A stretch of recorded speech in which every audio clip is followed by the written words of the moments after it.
नमस्कार दोस्तों, आप सभी का बहुत बहुत स्वागत है। तो फ्रेंड्स, कैसे आप सभी? उम्मीद करता हूँ आप सभी अच्छे होंगे। तो फ्रेंड्स, जैसा कि आप सभी यहाँ पर देख पा रहे होंगे, फर्स्ट वीडियो आपको हिंदी वर्णमाला का लेकर के आ चुका हूँ। और आप सभी जानते हैं UP police head operator, assistant operator, workshop, जो कि रेडियो ऑपरेटर की जितनी भी वैकेंसी है उन सभी में हिंदी का अहम रोल है। तो ये वीडियो उन्हीं को ध्यान में रखते हुए बनाया गया है। और यदि आप कांस्टेबल की तैयारी भी कर रहे हैं, यूपी पुलिस कांस्टेबल, तो भी आपको ये वीडियो बहुत ही महत्वपूर्ण होने वाला है। तो चलिए फ्रेंड्स, बिना किसी देरी के वीडियो को शुरू करते हैं।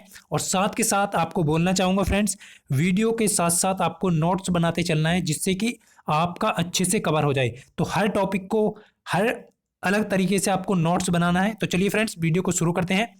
अब एग्जामिनर यहाँ पर जहां जहां से क्वेश्चन पूछता है वही टॉपिक आपको ध्यान में रख करके पढ़ने हैं।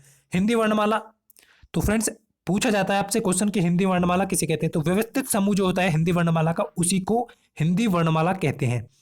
तो यहाँ पर हिंदी अल्फाबेट ये आप सभी जानते हैं। अब एग्जामिनर क्या पूछेगा, आपसे पूछेगा हिंदी वर्णमाला में कितने वर्ण होते हैं। तो कुल जो वर्णों की संख्या होती है वो 52 होती है। हिंदी वर्णमाला में कुल वर्णों की संख्या पूछे तो 52 हो जाएगी यहाँ पर। और यदि आपसे स्वर पूछे तो स्वर आपके 11 हो जाएंगे, वो भी बताने वाला हूँ कौन कौन से हैं। व्यंजनों की संख्या पूछे तो 33 हो जाएगी। तो इस प्रकार से आपको यहाँ पर साथ के साथ नोट्स बना लेना है, और ज़्यादा यहाँ पर डिटेल में नहीं लिखना है। शॉर्ट में यहाँ पर आप लिख सकते हैं स्वरों की संख्या 11, कुल वर्ण 52 और व्यंजन यहाँ पर 33। और वर्णमाला व्यवस्थित समूह को वर्णमाला कहते हैं। तो ये आपको यहाँ पर बिल्कुल अच्छे से कर लेना है। चलते हैं आगे की तरफ। अब आगे फिर फ्रेंड्स यहाँ पर जो है वर्ण, सबसे बड़ी बात है, वीडियो को स्टार्ट करने से पहले आपको वर्ण के बारे में जानकारी होनी चाहिए। वर्ण आखिर होता क्या है? तो भाषा की सबसे छोटी ध्वनि, जिसको लिखित में, यहाँ पर आपको ध्यान रखना है, भाषा की सबसे छोटी ध्वनि जिसको लिखित रूप में वर्ण कहा व्यक्त किया जाता है, उसे ही वर्ण कहते हैं। यदि आपने, एग्जामिनर आपसे क्या पूछेगा, आपको नोट करना है उच्चारण की दृष्टि से। यदि आपसे पूछता है एग्जामिनर की उच्चारण की दृष्टि से भाषा की सबसे छोटी इकाई, लघुत्तम इकाई, तो वो हो जाएगी आपकी ध्वनि। यहाँ पर आपको ध्यान रखना है। और यदि लेखन की दृष्टि से आपसे पूछे, यहीं से आपके दो क्वेश्चन आपको यहाँ पर देखने को मिल जाएंगे कि लेखन की दृष्टि से पूछे या फिर आपको उच्चारण की दृष्टि से पूछे। तो ध्वनि हो जाएगा उच्चारण की दृष्टि से लघुत्तम इकाई, और लेखन की दृष्टि से पूछता है तो सबसे छोटी इकाई वर्ण हो जाएगा। उम्मीद करता हूँ अच्छे से आप समझ पाए होंगे। अब चलते हैं आगे की तरफ। अब आगे आगे क्या है, हिंदी व्याकरण में, हिंदी वर्णमाला में जो है, हिंदी वर्णमाला को कितने भागों में बांटा है। तो हिंदी व्याकरण में हिंदी वर्णमाला को जो है वो 2 भागों में बांटा गया है। अच्छे से ध्यान रखना है। जैसा कि मैं आप सभी को बता चुका हूँ, 11 स्वर है और 33 यहाँ पर व्यंजन है। चलते हैं नेक्स्ट की तरफ।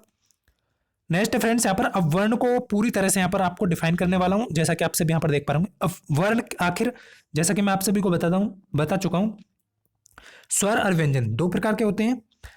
अब फ्रेंड्स यहाँ पर जो बात है वर्णों के भेद, तो वर्णों के भेद आप सभी यहाँ पर देख पा रहे होंगे, बहुत सारे भेद होते हैं वर्णों के। लेकिन यहाँ पर आपसे एग्जामिनर पूछे, यदि एग्जामिनर पूछता है उच्चारण के समय के आधार पर वर्णों के कितने भेद हैं, तो यहाँ पर जो है स्वर के कितने भेद हैं, सॉरी, यहाँ पर जो है वर्ण 2 प्रकार के हैं, स्वर और व्यंजन।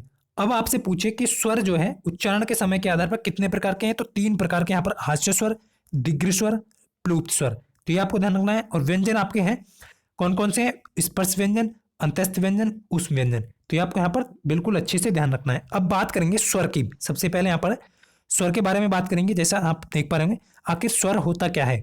तो फ्रेंड्स यहाँ पर जो है आप देख पा रहे होंगे, स्वर्ण वर्ण, स्वर्ण स्वर्ण स्वर जो वर्ण होते हैं वो आखिर होते क्या है। जिन स्वरों वर्णों के उच्चारण में, आप सभी देख रहे होंगे, जिन वर्णों के उच्चारण में किसी अन्य वर्ण की सहायता ना लेनी पड़े। तो फ्रेंड्स स्वर क्या होते हैं? जिनमें किसी की अन्य वर्ण की सहायता ना लेनी पड़े और वो स्वतंत्र रूप से बोले जाएं, तो यही आपका स्वर वर्ण कहलाते हैं।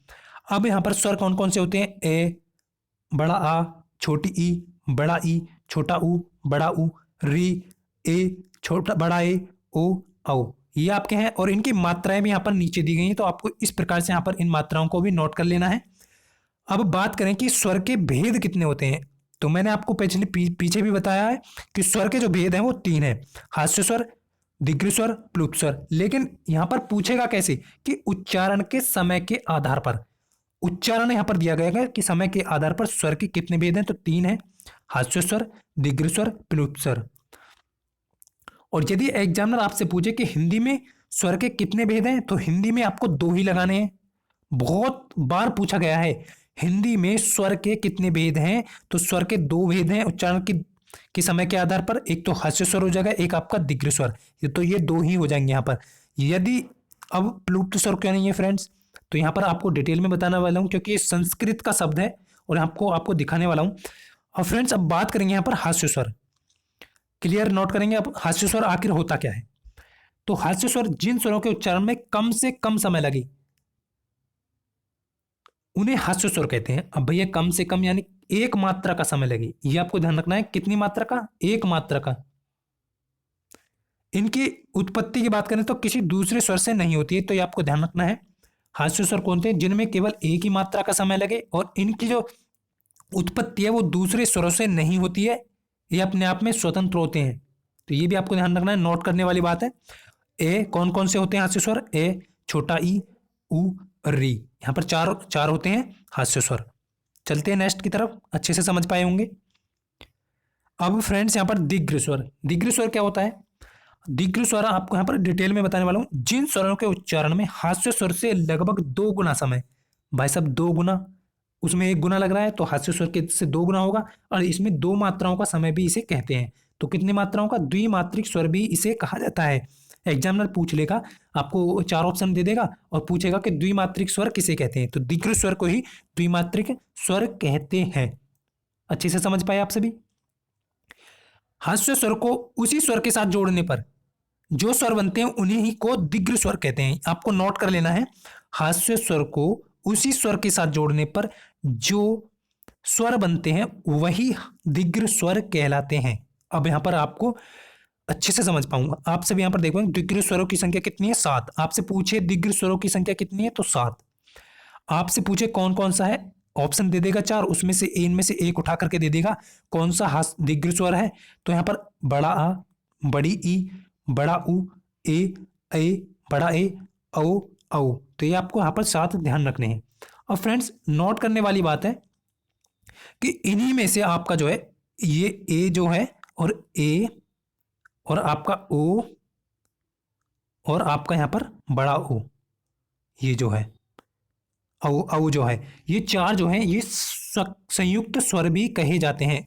आप सभी को नोट कर लेना है, ये जो लास्ट वाले जो 4 हैं इनको क्या कहते हैं? संयुक्त स्वर भी कहते हैं। आपसे पूछेगा एग्जामिनर, आपको दे देगा ए, मान लिया एक क्वेश्चन दे दिया आपको ए, ई, उसमें बड़ा आ दे दिया और आपको ए दे दिया।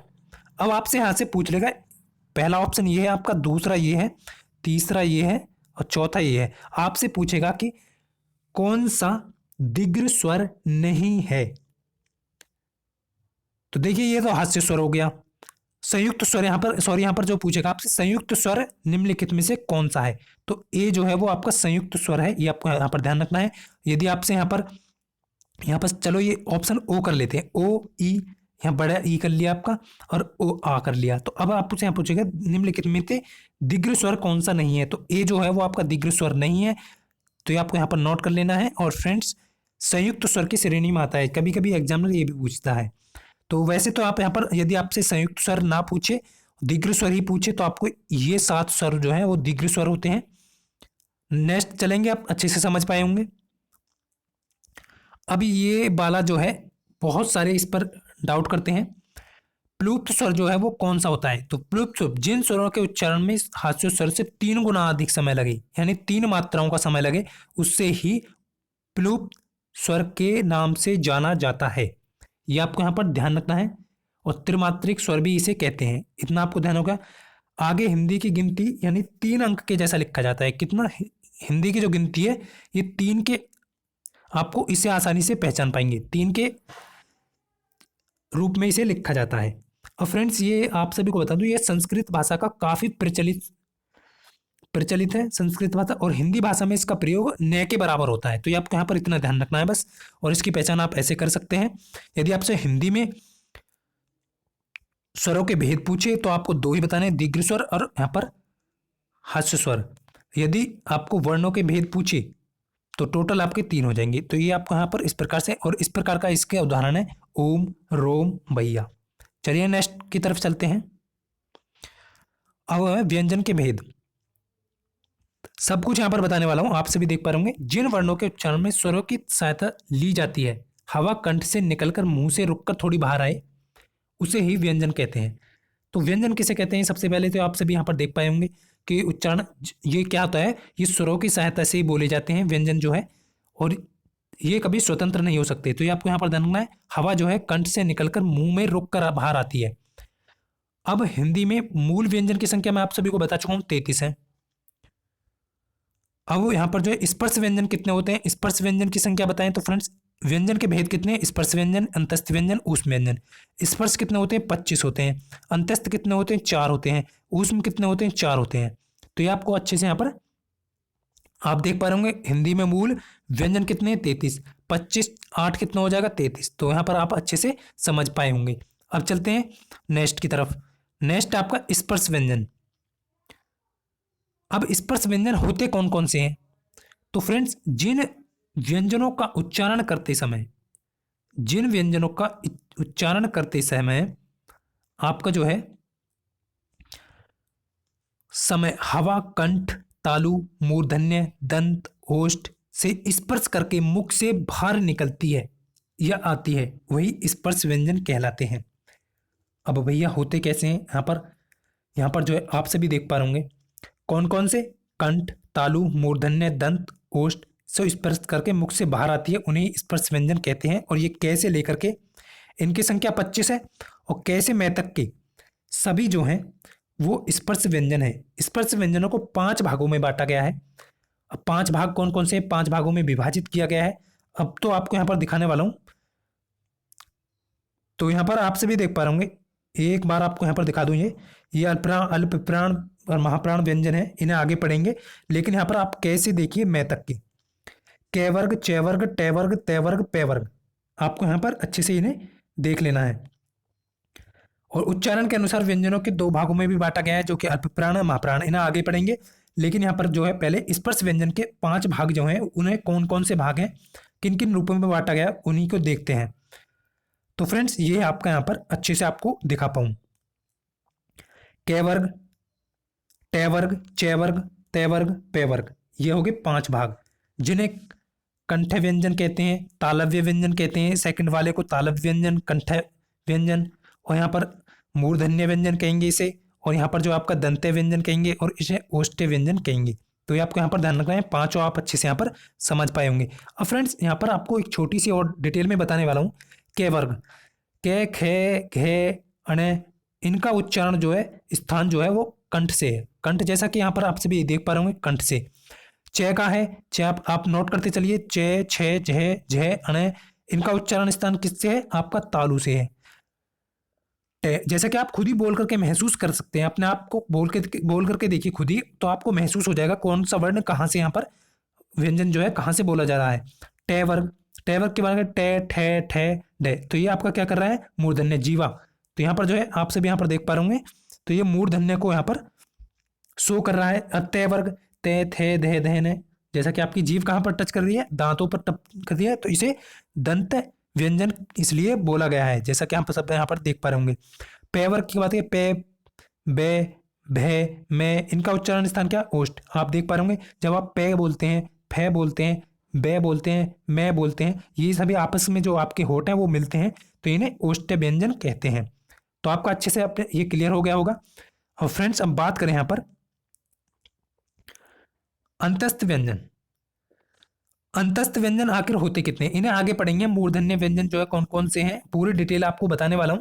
अब पहले इनको यहाँ पर इनके जो भेद हैं उनको डिसाइड यहाँ पर आपको डिफाइन कर देता हूं। अंतस्थ व्यंजन, अब जिन व्यंजनों का उच्चारण स्वर और व्यंजन दोनों के मध्य का होता है, तो यहाँ पर कौन से? दोनों का मध्य का होता है, तो यहाँ पर किसे कहते हैं? उसे कहते हैं अंतस्थ व्यंजन। तो इनका अंतस्थ व्यंजन का जो उच्चारण होता है फ्रेंड्स किन किन से होता है? ये होता है आपका जीभ, तालु, दांत, होष्ठ को परस्पर सटाने से होता है इनका। तो आप यहाँ पर अंतस्थ व्यंजन ही इन्हें कहते हैं। तो यहाँ पर क्या होगा? ये अंतस्थ व्यंजन 4 हैं, ये, रे, ले, वे। कौन से हैं? 4 हैं, ये, रे, ले, वे। और आप सभी देख पा रहे होंगे अंतस्थ व्यंजन को अर्धस्वर व्यंजन भी कहते हैं। ये आपको ध्यान रखना है, अर्धस्वर व्यंजन किसे कहते हैं? इन्हीं को कहते हैं। तो ये आप अच्छे से समझ पाएंगे। इसमें क्या होता है, सांस का अवरोध जो है वो कम होता है। अब ऊष्म व्यंजन की बात करेंगे फ्रेंड्स। ऊष्म व्यंजन, ऊष्म व्यंजन भी 4 होते हैं और उच्चारण करते समय जो है हवा घर्षण से वायु बाहर निकलती है। इसमें क्या होता है, हवा मुंह से टकरा कर गर्मी पैदा करती है, यानी कि घर्षण के साथ निकलती है, ऊष्म व्यंजन कहलाते हैं। तो जैसे से, आप जब बोलिए, आप खुद ही बोलिए से है, तो क्या यहाँ पर क्या घर्षण सा महसूस हो रहा है ना आपका, यानी गर्मी सी पैदा हो रही है हल्की सी। तो यही आपके ऊष्म व्यंजन है। इनकी संख्या भी 4 है, जैसा कि आप यहाँ पर नोट कर लीजिए। तो फ्रेंड्स, ऊष्म हो गया आपका, अंतस्थ हो गया, ये आपके यहाँ पर जो है व्यंजनों के भेद आप सभी यहाँ पर देख पा रहे होंगे। तो ये वैसे तो अलग अनेक प्रकार के यहाँ पर व्यंजनों को उच्चारण के स्थान पर अलग है, जीवा के स्पर्श के आधार पर अलग है, और यहाँ पर तो यहाँ पर आप बहुत सारे यहाँ पर पढ़ेंगे तो आपको डिटेल में बताने वाला हूँ। प्रयत्न के आधार पर अलग है, श्वास के आधार पर अलग है, महाप्राण अल्प प्राण अलग है। तो नेक्स्ट वीडियो में अब लेकर के आऊँगा आपका नेक्स्ट टॉपिक। तो मिलते हैं नेक्स्ट वीडियो में, तब तक के लिए सभी को जय हिंद, वंदे मातरम।